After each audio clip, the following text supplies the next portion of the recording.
հնարավոր կլինի այդ հարկը վճարել։ Այսինքն այն քաղաքացիները, այն կենսաթոշակառուները, որոնց եկամուտը բացառապես թոշակն է, նպաստն է, պետությունից ստացած դրամական միջոցներն են, իրենք անհանգստանալու կարիք չունեն եւ հավելյալ մուտք գործելու, ինչ որ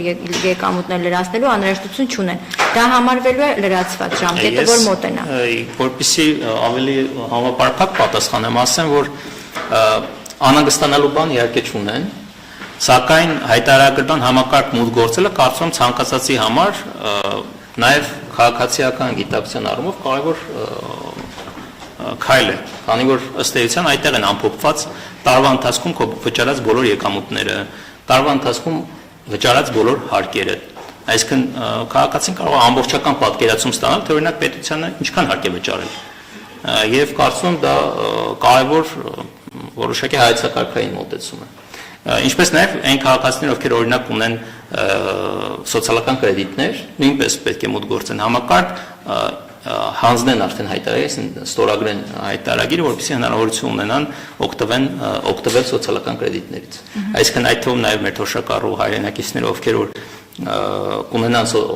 սոցիալական կրեդիտներ, հնարավորություն կունենան ստանալ դրա վերադարձ։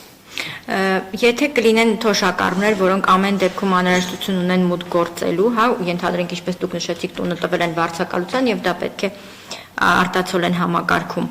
Վստահաբար կլինեն դժվարություններ, ոչ բոլորն են, որ տիրապետում են այս գործիքակազմին, քաղաքացիներին աջակցելու առումով ինչ եք նախատեսում։ Դե մենք բնականաբար ունենք սպասարկման կենտրոններ Հայաստանի տարածքում եւ մեր սպասարկման աշխատակիցները միշտ պատրաստ են բացատրելու, ուղղորդելու որոշակի առումով, թե ինչ տեսակ գործիքակազմ պետք ունի եւ ինչ հնարավորություններ կան։ Իհարկե մենք չենք կարող քաղաքացու փոխարեն գործողություն անել, քաղաքացին ինքը պետք է հայտարարի իր հարկերը, բայց օգնություն իհարկե կարող են ցուցաբերել, նաև այդ թվում նաև ունենք թեժգից